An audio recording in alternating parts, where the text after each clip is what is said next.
So super random situation, just made a connection through like friend of a friend on the internet, and I thought it was just gonna be a ride into Rangeley, but they ended up letting me stay. They work at the ski resort here, up on Stratton Mountain, and the ski resort I guess put them up in this old, it's like an old country club, and this is where I got to stay last night.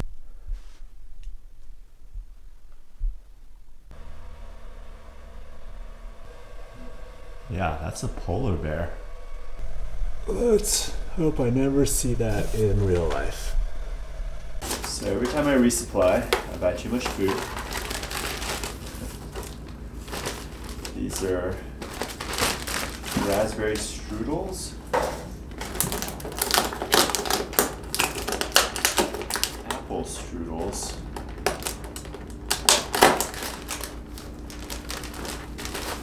Pound of brownies.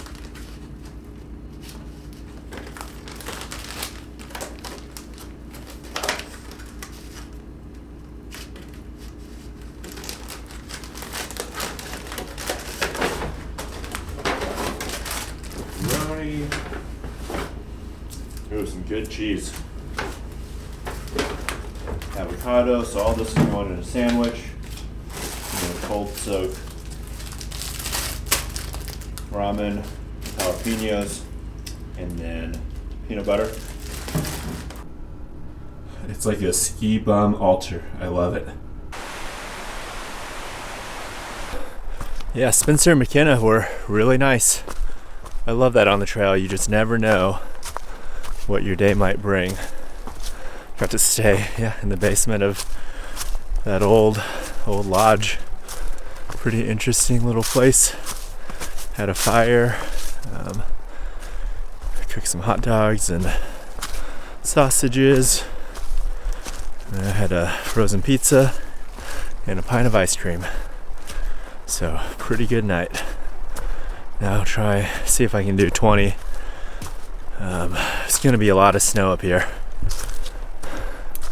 So we'll see how it goes. Carrying 2 bottles full of beer right now.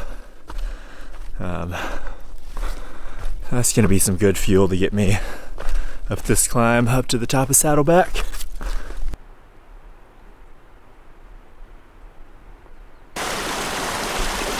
this is the trail.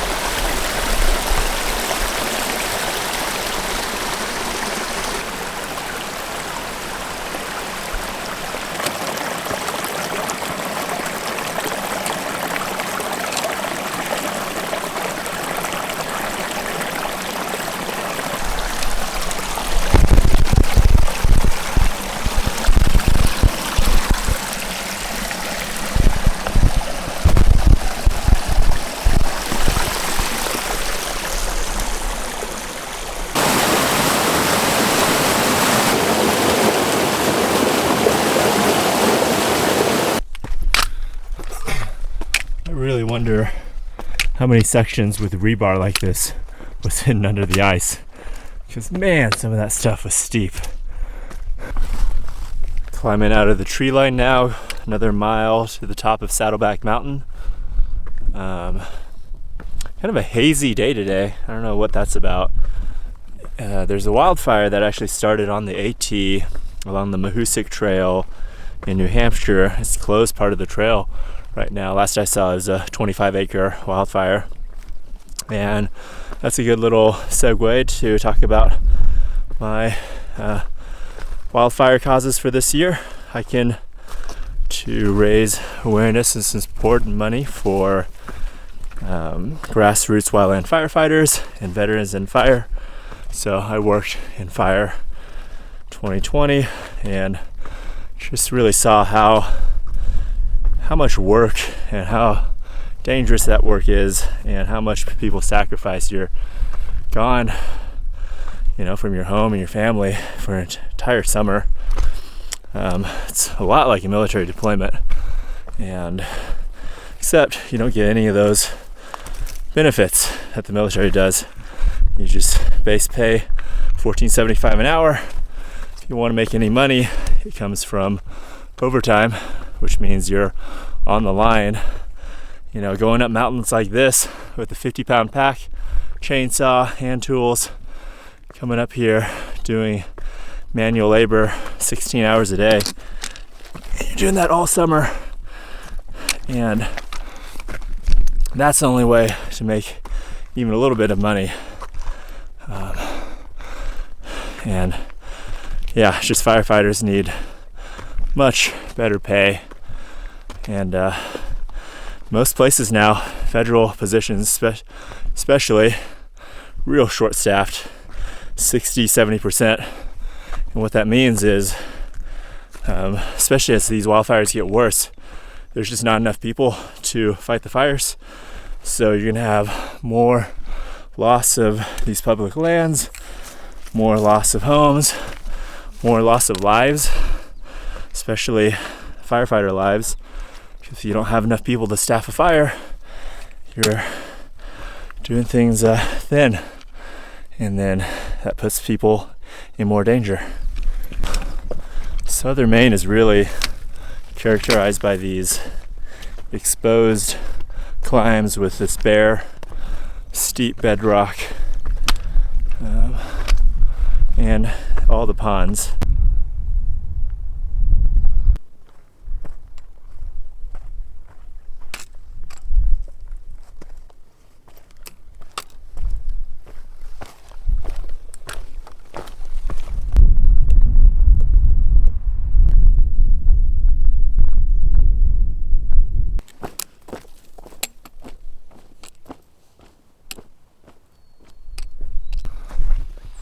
Here's the top of Saddleback. That actually really wasn't that bad of a climb. Elevation 4,116 feet. Pretty nice view up here. Letting my shoes and socks dry. I'm sure they'll get wet again in like 2 miles, but whatever. Getting more creative with my meals. This is carried on avocado, cheese, pepperoni, because I'm tired of trail mix and chips. Got a bunch of ants crawling all over me.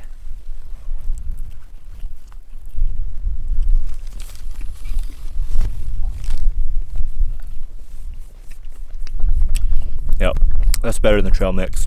So that is called the Horn. That's 1.2 miles away.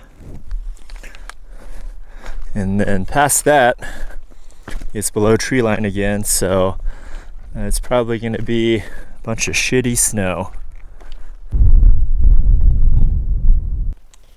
Yep, the dry shoes lasted for all of 1 mile.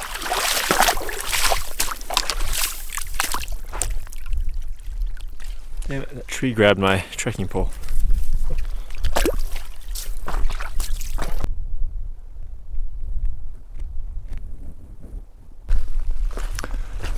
Here's the summit of the Horn of the Saddle. And when it's hot in the afternoon, you just lose all your steam. Here it is, Horn, 4,041 feet.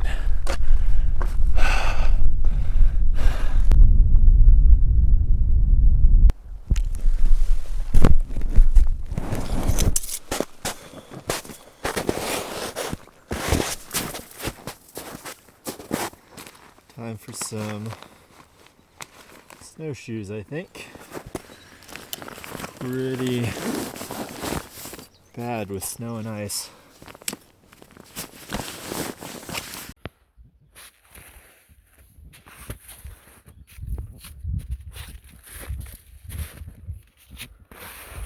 One silver lining with all the snow is you get ice cold water.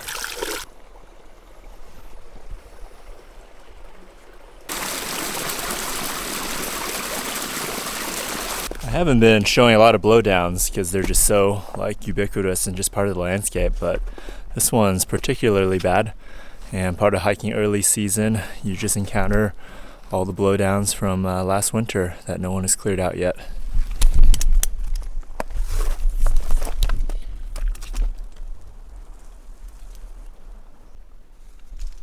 If you can't go over or under, you have to go around, so I went through there. Nearing the peak of Little Saddleback now. It just never ends. Up and down.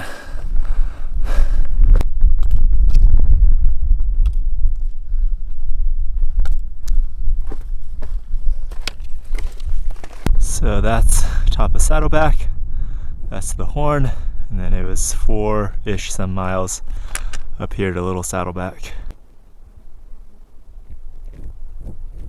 Saddleback Jr.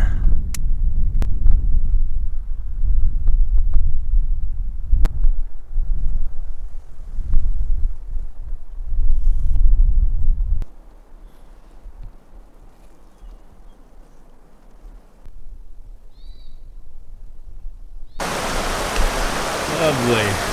Another night river crossing.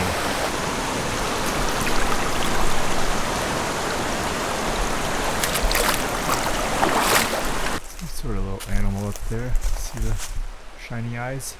Oh, it's like a little ferret thing. What is he seeing? Hey, little buddy. Soaking wet every night since Pennsylvania. I actually set up my tent last night.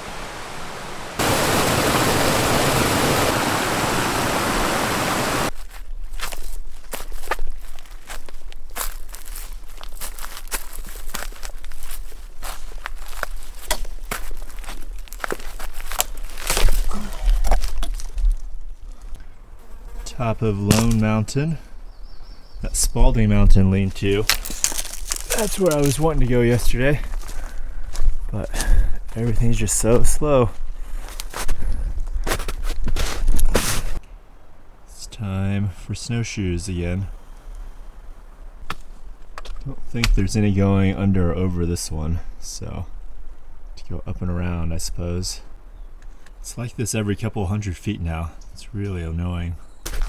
So there's not enough other crap to deal with. Now I have to keep bushwhacking around these blowdowns. They really are. It's like every couple hundred feet there's been another one. And these pine trees, it's hard to crawl over or under them, so you gotta go around.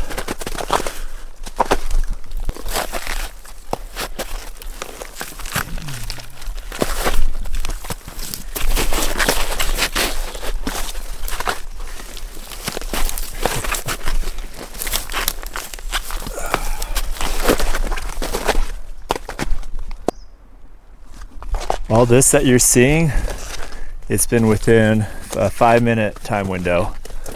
I'm just really trying to show you how many blowdowns are through this section and how much of a pain it is to have to go around them every time. Guess I'll go around.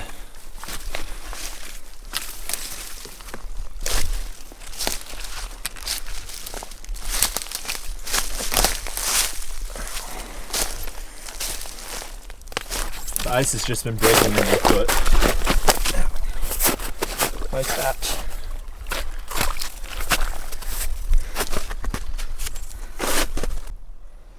This is the Spalding Mountain lean-to. Somebody built a fire right inside. You shouldn't do that. My legs look really big right now from all the climbing.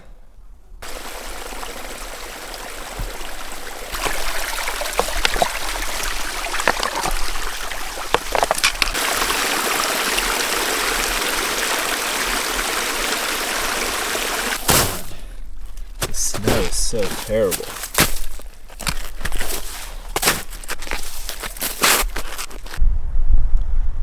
Wow.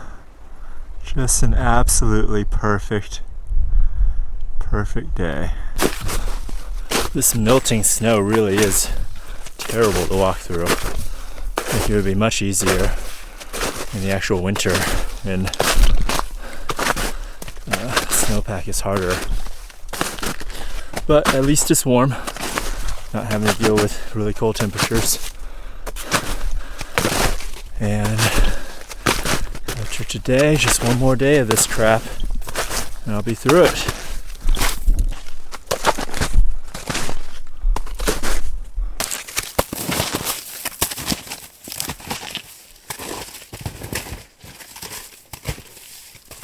So behind me is a completion plaque of the Appalachian Trail.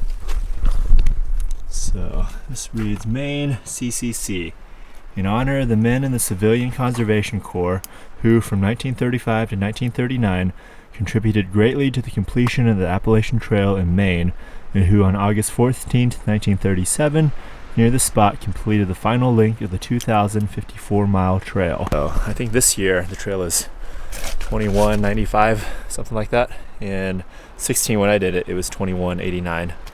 Just as things get rerouted and changed, the length changes. But I'm pretty sure a lot of these segments in southern Maine and in New Hampshire have never been rerouted. That's why it's just bare bedrock with rebar stuck in them, because it's the original trail and it has never been changed. I'll take this side trail up to Sugarloaf. I'm not interested in that icy bullshit. Going slow enough as it is. 1 mile an hour all day today.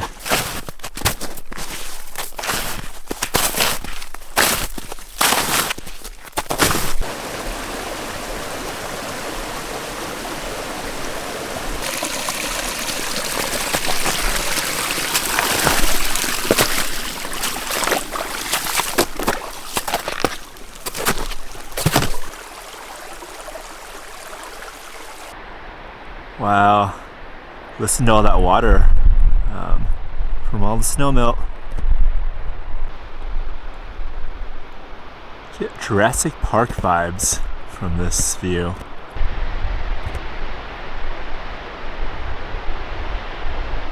So these are the Crocker Mountains. That's where I'm headed next.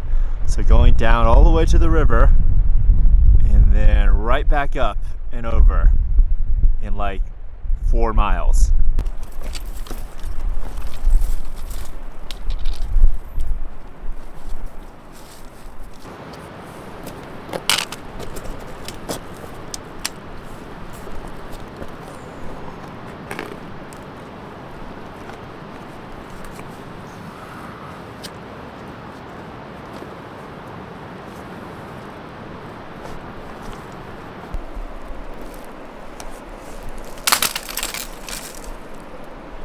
What the fuck? You're supposed to ford this river? There's a white blaze there. Oh, this is not gonna be safe. Well, here goes, I guess. I've got my pack unbuckled. That way if I get stuck somewhere and need to ditch it, I can. And just use my trekking poles and go for it. Alright, it's not quite as bad as it looked from over there. Can't tell. That's a little deep right there, but I'm going to use that log to stabilize myself. Key is to not get trapped underneath there, but I think I should be alright. Holy shit! The current was almost stronger than I could push against. Woo! That was dangerous. That was dangerous. See, look in here, it was almost up to my chest and that current was so strong. I just had to push against that log. Otherwise, I would have been swept right through. Man. Now, go through this way. That should be okay there. Wow. Whew. I am shaking with adrenaline right now. Yeah, because it's middle of the afternoon, so all the snow melting has this river really high. That really was a close one, because with that force of that water pushing me up against that log, like, I'm a strong guy, and that was almost too much. Like, I almost could not keep myself moving. I was almost pinned against that log. All right. Still alive though. Second here to let my feet warm up. And man, that was icy cold water. Collect myself again, eat some food. Still feeling a lot of adrenaline. That was, that's about as close as you get without being swept away. Yeah, that water, it was just pushing me right up against that log, and that log started bending and moving in the middle. That was the really concerning part. It was like, if that log gave away, I'd just go down the river with it, but it held, and I pushed across, and hopefully no other water crossings like that.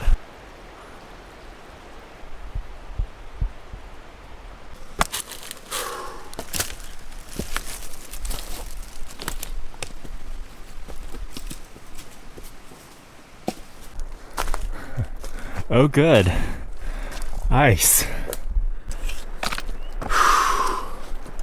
Probably tired of hearing me say how steep this is, but it's so steep. Great view behind though. It's been beautiful weather.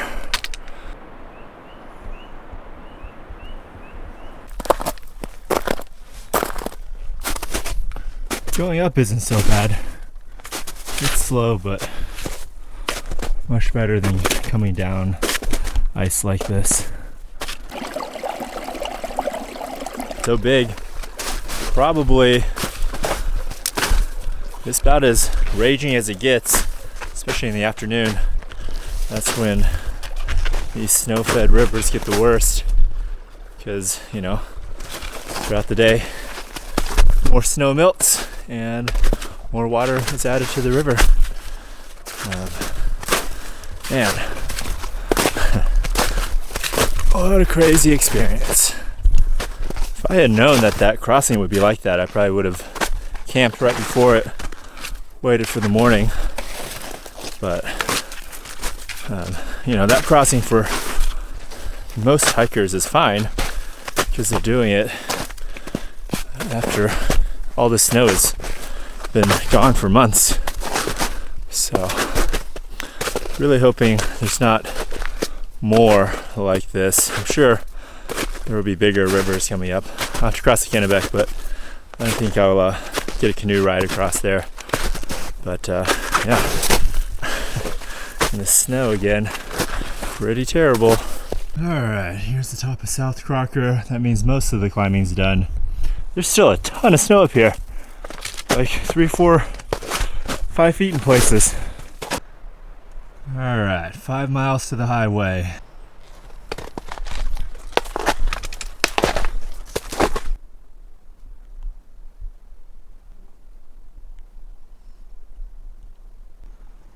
Wow.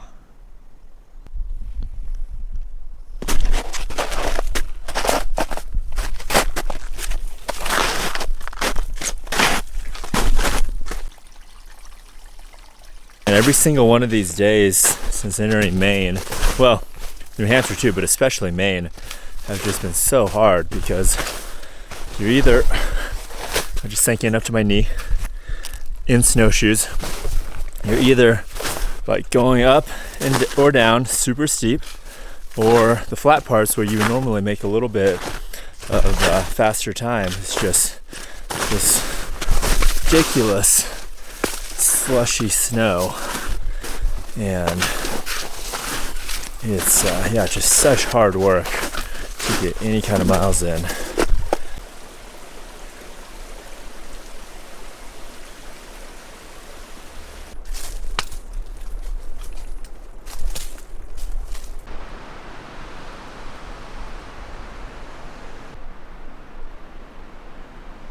Wow, it's a really pretty rabbit.